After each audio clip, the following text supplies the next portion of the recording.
Champagne Pudders. We have Gachiakuta episode 8 moving forward on our hands, and moving forward we are, because we get big lore dumps in this episode, and it's one of those where you gotta pay attention to everything being said so you can strap up and be ready to move forward. I want to say it's like the second shot. Literally, it's just Rudo's gloves. And the reason I'm talking about this right now is because we just got some big news in terms of learning that Rudo's gloves are part of a series. So I feel like this shot just drives that back in your mind. It's been a week. It's been however long since you watched the episode prior. Maybe you're binging. Nah, but at this point you can't binge. They want to drill that in your mind. These gloves, they're not regular gloves. But this goes into something else I want to talk about a little later, actually. So Rudo's feeling all mopey and whatnot. He's distraught. He's feeling pretty bad because of what happened to Gris. And Engine pulls up to cheer him up a little bit. They have a heart-to-heart. Rudo expresses to Engine, like, I couldn't do anything to save Recto. And now I'm down here and I have powers and I still can't do anything. Can't save Gris. I couldn't save him. Engine's like, bro, can you stop bugging? Let's go inside. They go inside and Rudo is surprised to see that our boy Gris is still alive and well. Luckily, Miss Aisha Steelza helped him recover. She's the only cleaner with the healing power, which makes me think, is healing a real thing? Because Zanka was tripping a little bit when Jabber poked his neck up and he thought that he can heal. So that's something to keep in mind. I'm looking very much forward to seeing some more Aisha. She got that little shy type vibe, which contradicts the way she looks. When we first saw her back in episode 2-3, I think, I thought she was gonna be a little badass, be a little mean, but she all shy and I'm sure she'll open up, right? Yeah, so Gris is feeling good. He gives everyone encouragement. He doubles down on telling Rudo, like, yo, look, I'm glad my talisman can help someone out. He praises Folo for helping him in the situation as well. Engine mentions that raiders are picking fights with cleaners now, so it's not only trash beasts they gotta worry about, but now they gotta worry about raiders. And the boss mentions how it seems that raiders are doing research into the sphere. Wait, hold on. Yes, the boss has showed his face. He popped up to the room, so nonchalant, so cool, and the aura is there. He just seems cool. I like his design. It's not too over the top. I was expecting the boss to be some insane, zany character, but I like what we got out of Corvus. And I ain't gonna lie, listen, it might just be me, it's okay, but I enjoy the fact that the boss is black. Shout out my brother.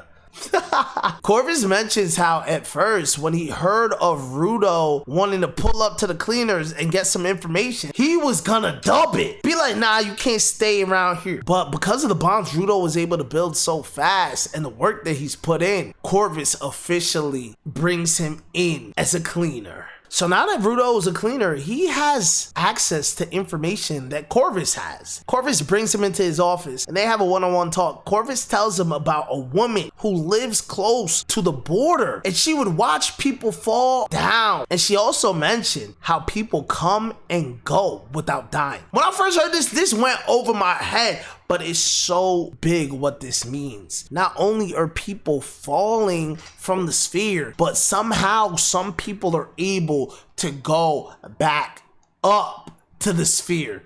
And they can come and go as they please without dying. As I'm talking about this right now, I really got gears grinding in my brain, because now I'm thinking about the portal that we saw the raiders take last episode. Excuse me? That could be key to the border situation. I also want to finish one of the points I brought up earlier, speak about that. If people can come and go, is that somebody or one of those people? Or one of those people, the person that assassinated Recto because he had an item from the series, but it just so happened that Recto gave it to Rudo? Nah, maybe not that.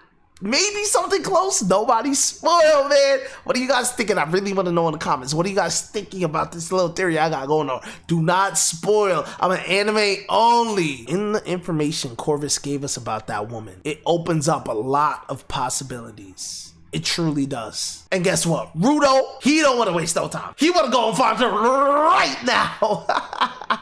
He's trying to travel to no man's land by himself. Luckily, Folo stops him. Engine pulls up too. And he's like, bro, just take a rest. It's been a very crazy last couple of days. Chill out. I'll even pull up with you later, bro. But just chill out for now. And that's what ends up happening. And then the episode gets fun. Ryo decides to show Rudo a tour of Cleaners HQ. We get a really funny scene about sweets because Rudo, he's never been able to eat sweets back up on the sphere. They were always reserved for the rich. But down on the ground, they got people that hire other people to make sweets using their vital instruments as cooks. So the Cleaners, they got a little sweet stash. And when Rudo tries it, let's just say we see the beginning of addiction. I love this scene going on. It's just like some character development. We get some other Cleaners too. Another one that we saw when we opened the door, the one sucking the pacifier, he ain't talk or nothing. He just wanted candy. And Rudo decides to share and he sticks his hand out to shake Rudo's hand like a thanks for sharing, basically, even though he's not saying any words. And Rudo's just like, who is this guy? He's weird. That was so funny. They don't overly do comedy in this show, but they do it to a level that I like. It's not too much, but when it's there, it hits just right. So later, the next day or later in that day, whatever the case may be, we're now in a little training segment. We got Ryo, we got Engine, they're sitting watching. Zanka gave Rudo a lesson in how to use his powers, how to use his instrument. And at first, Rudo can't get this little dagger that Zanka gave him to transform into an instrument. But Zanka's like a little genius. He's like, yo, maybe you need trash to activate your powers. So he gets a pile of trash, and we see that Rudo's able to turn not one, not two, but 3 different pieces of trash into vital instruments. Although he did get a little kickback because he got a nosebleed after the 3rd one. Engine mentions how his vital instruments, Rudo's gloves, might be a higher quality grade than his body can handle at the moment. And when it comes to quality in terms of vital instruments, is how much an object has been cared for increases its quality. We know that Rudo, he don't even take the gloves off, man. I think he washes his hand with the gloves on. He really loves the gloves. He cares for them deeply. So the quality of them, very powerful. And it's gonna be great to see the quality continue to increase as Rudo goes through more hardships on the ground, more fights, more battles, whatever the case may be. This practice goes really well. Rudo was kind of still bugging, like wondering, like, why did the talisman turn to dust after I used it? We were able to come to the conclusion that Rudo's power is to truly give whatever item he is able to transform one last blaze of glory. Let them fulfill their purpose and then lay them to rest. These were Engine's words, by the way. I feel like he worded it pretty great. Even though he wasn't there, he's able to analyze what's going on, and that's pretty dope. The crew talks a little bit more about what it means that Rudo's gloves are part of a series, but nobody really knows the answer so far. We're just chalking it up to there being more items like the gloves. And the final part of this training was to give Rudo's gloves a name. They don't have a name yet. Everyone's weapon has a name. Engine has the Unbreaker, Ryo has the Ripper, and Zanka has the lovely Acid Staff. That don't roll off the tongue for me. Zanka, you need a different name. At the end of the episode, we have Jabber and Chitoni. They pull back up on their boss. We don't see him in full, but we get a little glimpse of his face, his body, and his backpack, which has a similar mark as Rudo's gloves. It's part of the same series, and he even mentions it. He starts saying things like the Cleaners, the City of Art, series, vital instruments, the Watchman series, Rudo. Ends just like that. Episode ends just like that. Literally bust my head. Like, what is good with the mystery? So we find out Watchman series, and I'm sure we're gonna get more lore about that. This episode had a lot of lore, and I really enjoyed it. It didn't really blow my brain or anything, but I liked what we got out of this episode. Enough to put it in B tier. Yeah, nice one. Let me see what you guys have to say about last episode, though. Paint putters, what's happening? Blue Roses, what's going on? Fantastic reaction, thank you.